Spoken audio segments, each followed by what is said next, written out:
Assalamualaikum warahmatullahi wabarakatuh. Selamat pagi Bapak dosen dan juga teman-teman.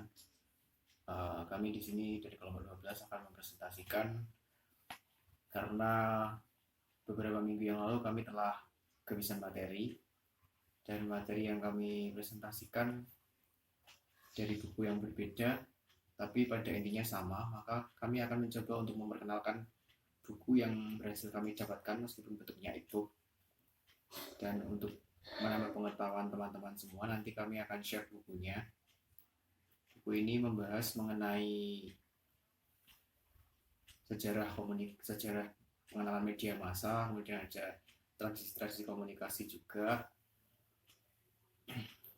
Dan buku ini kami dapatkan melalui browser, melalui internet.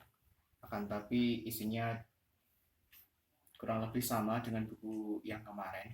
Jadi untuk itu, agar lebih menambah pengetahuan teman-teman, mungkin nanti kami akan share bukunya dalam bentuk PDF untuk menambah bahan bacaan teman-teman semua.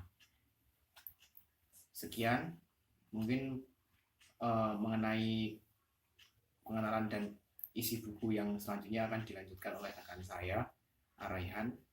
Kepada Araihan, saya persilahkan. Terima kasih. Assalamualaikum warahmatullahi wabarakatuh. Assalamualaikum warahmatullahi wabarakatuh. Perkenalkan, nama saya Rayhan Afrarido, NIM 255. Ya, saya dari kelompok 12 bersama Mas Adit. Mungkin Mas Adit tadi sudah menjelaskan materi yang kami bawakan, yaitu pengenalan terhadap suatu buku. Ya, di dalam materi ini, bab ini kita memiliki 11 materi dan dibagi dengan kelompok 11.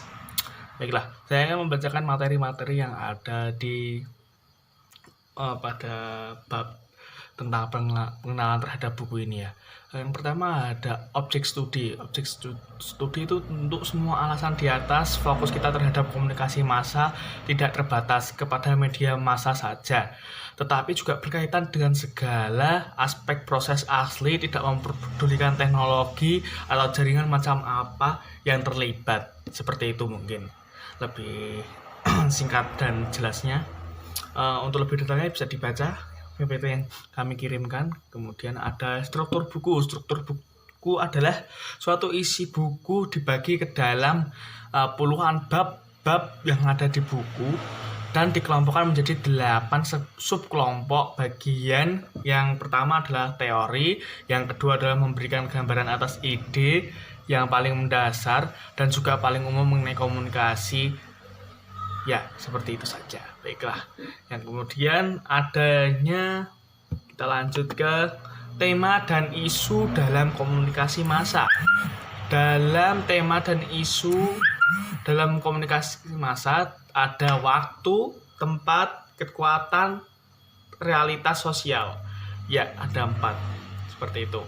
Waktu, komunikasi berlangsung pada waktu dan tempat sangatlah penting seberapa lama komunikasi itu terjadi. Tempat adalah tempat di mana komunikasi itu terjadi atau tempat tertentu dan mencerminkan ciri-ciri komunikasi yang dilakukan. Kekuatan yaitu adalah mungkin suatu hubungan sosial, hubungan antara individu satu dengan individu lainnya. Yang keempat, yang terakhir adalah realitas sosial. Asumsi dibalik sebagian besar teori komunikasi massa adalah menempati dunia maya dari kondisi dan peristiwa seperti kita menggunakan medsos. Ya, mungkin seperti itu. Ya, kita lanjut ke cara menggunakan buku. Buku ini ditulis sebagai narasi berkelanjutan yang diikuti dengan tertentu. Yang diikuti dengan logika tertentu. Buku ini dimulai dengan sejarah singkat media, diikuti dengan ikhtisar umum dari konsep utama dan teori yang berkaitan dengan hubungan antara komunikasi massa dan sisi dari masyarakat serta kebudayaan sisi lainnya. Ya, seperti itu. Bisa dibaca lagi mungkin jika ingin lengkapnya. Saya akan membacakan inti-intinya saja menurut saya. Kemudian yang terakhir adanya batasan cakupan dan perspektif. Perspektif maksudnya adalah sudut pandang orang, perspektif. Dan cakupan itu mungkin pengambilan suatu medianya, betul sih. Walaupun buku ini memiliki cakupan bahasa yang sangat luas dan dimaksudkan untuk dapat diterapkan kepada fenomena komunikasi massa secara umum, alih-alih hanya pada suatu negara tertentu, maka penerapan dari tujuan yang dimaksud menjadi terbatas dalam berbagai cara. Mungkin seperti itu saja yang saya jelaskan. Sudah habis. Sekian, terima kasih yang bisa saya jelaskan dan Mas Adit sampaikan seperti itu. Mohon maaf bila ada salah dan kurangnya. Mungkin hanya simpel seperti ini saja. Untuk akhir kata, wassalamualaikum warahmatullahi wabarakatuh.